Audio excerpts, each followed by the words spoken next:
Good evening, ladies and gentlemen. I'm Lieutenant Commander John Fage. I'm the Public Affairs Officer for the Harry S Truman Carrier Strike Group. To my right, I have Rear Admiral Kevin Sweeney, Commander, Carrier Strike Group 10. And I also have Captain Bob Roth, Commanding Officer of the USS Harry S Truman. In a moment, I'll turn the podium over to Admiral Sweeney. He'll offer some brief remarks regarding the earlier announcement on carrier deployments.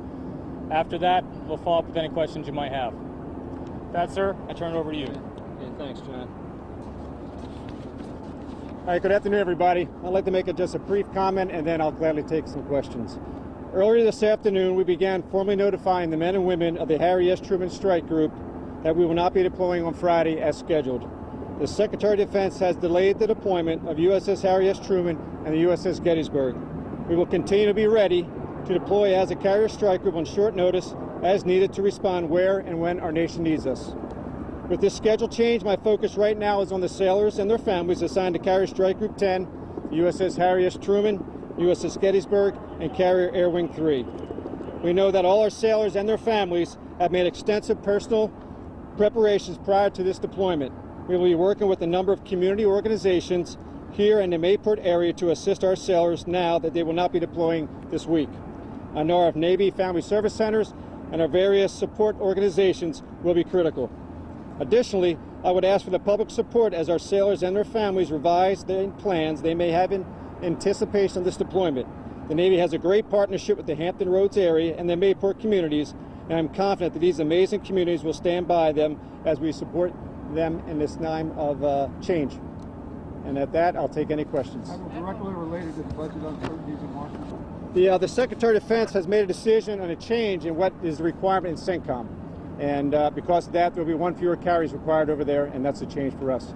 Truman was originally scheduled to relieve the John C. Stennis, I believe in March, and now that this delay, does this mean that Eisenhower will be the only relief for Stennis when she gets over? The Eisenhower is leaving on schedule in the next couple of weeks.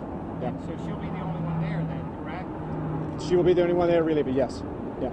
Admiral, the family members of the Eisenhower are already voicing frustration that their sailors are going out while the Truman is staying back. What do you tell them about why one ship is staying and one is going? The Ike scheduled to go back. They came home early on Christmas, and this is the scheduled return. All the carriers have their missions as declared, and right now my focus on Harry S Truman and these families. We just completed our certification for deployment, and our focus now is staying ready. We're in what we call the sustainment phase, and be prepared for deployment on short notice.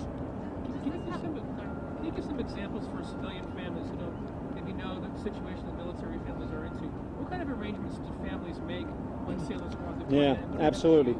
Yeah, both families as well as our single sailors. Everything from moving out of their apartments, moving their household goods into storage, putting their cars in long-term storage, shutting down their cell phone coverage, just the various things. Going home for the last time, see mom and dad, and just all those kind of plans.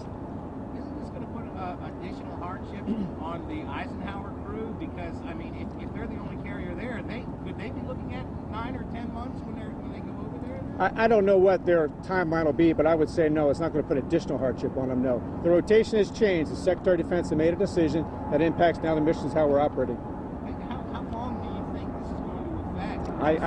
I have no idea on that, sir. I really don't. Yeah. This is such a unique situation. How do you keep your crews focused when they're kind of in this limbo? Yeah, well, it really comes down to leadership. We just wrapped up 3 straight weeks at sea with the Air Wing, the carrier crew here, the Gettysburg, completed certification, motivated crew, and right now our job is to keep them in a motivated status. We'll go through a phase called sustainment. We'll continue to train both in port, we'll go to sea, and we'll train as well, and we'll be ready when called upon. There's a German ship that's part of the strike group. What's going to happen with them? Are they going to be hanging out here? We can see what happens. Are they going back to Germany? Truthfully, we don't know what's going to happen yet. It's the Hamburg is the frigate that came over about 2.5 weeks ago, participating in our training, ready to deploy with us. And at this point, we're not sure what exactly to hold for them. You guys deployed with a foreign ship like that before as part of the strike group? Actually, 2.5 years ago, the Truman did deploy with a German frigate, and back in 2007, the Enterprise deployed with a German frigate as well. And how long was this deployment scheduled to last? I mean, what were you telling your sailors the time period? It was going to be somewhere between, say, 6 and 8 months or so. Yep. Secretary Panetta has been warning all along that these cuts that the military is facing were going to have an adverse effect on readiness.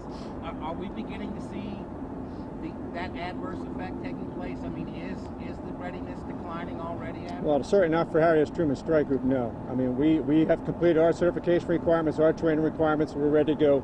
Both the CNO as well as the Fleet Forces Commander Admiral Gortney have been committed, completely committed to supporting the forces that are overseas and the forces getting ready to deploy, like the Truman Strike Group. So we are well prepared, and that's the commitment we've received from our leadership. On the flip side, do you feel that perhaps this is an opportunity to be more ready because there's less demand? We'll be ready. I don't know if it's more ready or not, ma'am, but we'll certainly be ready. I ask this because the CNO and several other Navy leaders have spoken repeatedly about how more is being demanded with less resources and less ships. And this is clearly an indication from the Secretary of Defense that you have to do less because there isn't enough I to see go what you're around. saying. Yeah. Well, they've made a decision to change the mission overseas for sure, and that's exactly what we're executing. Yeah. And what I think what this shows is the flexibility of the United States Navy. We're expeditionary. We travel overseas, we deploy overseas, but additionally, when the mission changes, on short notice like this, we can adapt to that.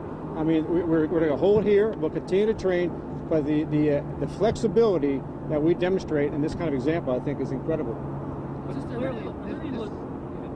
Clearly, this is a funding issue, though, as to why Truman's not leaving. Because I mean, you guys have been doing I know the Air Wing's been doing all their workups and everything.